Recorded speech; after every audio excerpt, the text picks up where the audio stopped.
There is a difference between a jinx, a hex, and a curse. A jinx is essentially a moment of bad luck.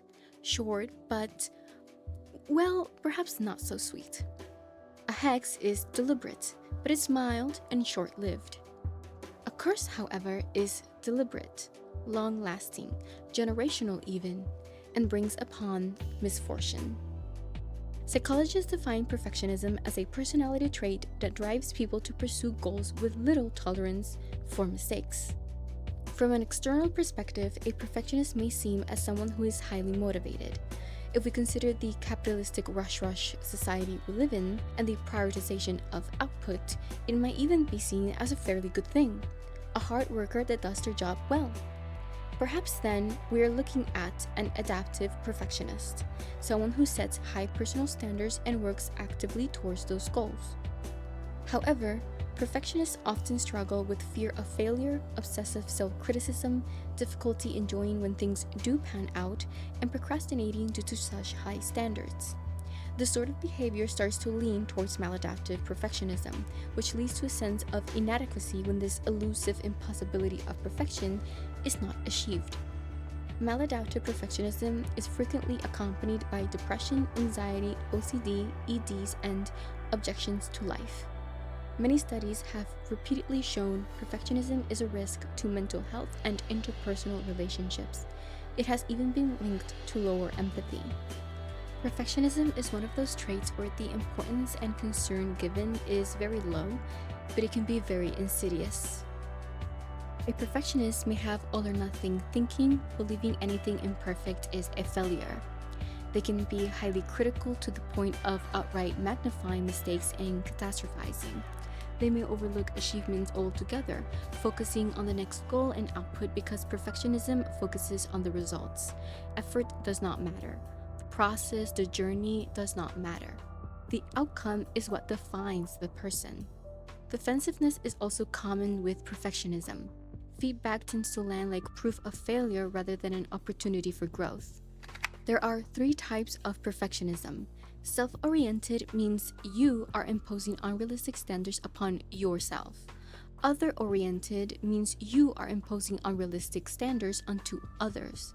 Socially prescribed is when you perceive these expectations from others.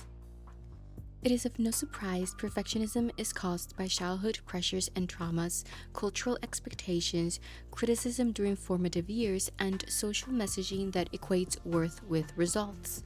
The latter in particular is hard to avoid, because even if parents are aware and actively do their best not to instill this type of thinking onto their child, the broader world doesn't just cease to exist.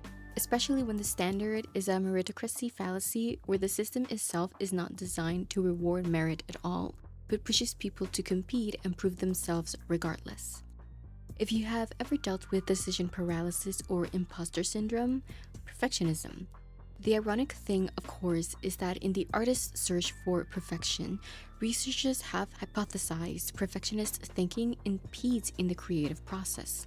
In fact, in the study, Is Perfectionism a Killer of Creative Thinking, a test of the model of excellism and perfectionism, the authors write that perfectionism hindered divergent thinking, associative abilities, and openness to experiences. They also found that while perfectionists had high creative self-efficiency and creative personal identity, they were also poorer performers. It's important to note, while perfectionism as a whole is a problem, there's a reason why I chose to mention there is a difference between adaptive and maladaptive. Because in the study, adaptive perfectionists did produce creative solutions, while maladaptive perfectionists produced worse results. Divergent thinking is an umbrella term for cognitive processes involved in a free-flowing process used to generate many unique creative ideas to open-ended problems. Brainstorming, curiosity, and considering multiple perspectives are all part of DT. The ability to elaborate by adding details and expanding on those ideas is also part of divergent thinking. Consider this. If perfectionism is preoccupied with not choosing the wrong answer, then creative problem solving becomes an inherent risk. When the outcome is uncertain, original ideas come with insecurities and anxieties. It means fear of failure, criticism, rejection, and consequences. This makes the perfectionists and their standards directly incompatible with the capacity to let go, improvise, try, and fail, which are all part of being creative. The ability to regulate emotionally and be flexible also corresponds with creativity. In investigating the negative link between perfectionism and emotional divergent thinking, the authors write, quote, "Perfectionism has been associated with greater ruminations, rigid emotional responses to goal progress, as well as patterns of social disconnection and binary thinking. Those tendencies may be the consequence of a reduced capacity to explore different emotions to a particular situation." End quote. One of artists' biggest enemies is art block, which is a blanket term for anything that blocks an artist's ability to create. I would be remiss not to say perfectionism has a hand in art block. In fact, emotional regulating methods to modify our emotional responses can play a part in overcoming art block, and as discussed, perfectionists tend to have a lower ability to regulate emotionally, which is, in turn, a creative capacity. So what we're looking at is a vicious cycle.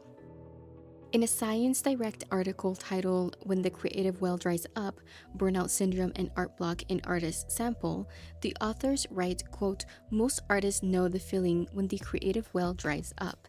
Even though they keep trying, creating just seems like an impossible task. The artistic process gets stunted, and it is difficult to find a way out. It seems like, paradoxically, the inability to create is inseparably tied to being creative." End quote. There is no easy, quick fix because the problem itself didn't materialize in one single day either. It's years of pathways connected this way, and it will take time to break those connections to build new ones. In Perfectionism and Mental Health Problems, Limitations and Directions for Future Research, writer Nabina Sabi states, quote, "As a transdiagnostic process, perfectionism is harmful and hard to change. Consequently, treatments must be customized to address perfectionists' cognitive and emotion control difficulties." End quote. That is not to say that all hope is lost. Nasari continues, quote, "Particularly for perfectionism, the mechanisms related to self-compassion, such as awareness about painful experiences instead of avoiding, connectedness instead of isolating, and kindness instead of harshly judging, may be protective factors against psychopathology vulnerabilities." End quote. What is important is not to compound more self-criticism. This will only feed the pathways and loops in place. Instead, we must create new and less harmful habits by deliberately choosing self-compassion as the first step. You must recognize and understand yourself, not judge. Realize your brain tried to protect you, and there's no blame to that, while also admitting it has been harmful in its own way too. And you have the choice to break the cycle. In 1948, sociologist Robert K. Merton coined the term self-fulfilling prophecy. It is not a magical vision that has come to you. It is a belief you hold that shapes the way you behave and in turn, the outcome of your reality. You make the results happen based on what you think will happen by moving in ways that reach that result. Julia B. Cameron, teacher, journalist, and artist, wrote in her 1992 book, The Artist's Way, quote, "Perfectionism is not a quest for the best. It is a pursuit of the worst in ourselves, the part that tells us nothing will ever be good enough." End quote. Perfectionism is a curse. It's one placed on us and one we place upon ourselves. It lasts years, can be passed down through generations. It seeps into the very foundation of society, and it brings upon misery. But you can start to cleanse out the curse by practicing a little self-compassion today. Thank you for tuning in. Click on the subscribe button. Have a magical day.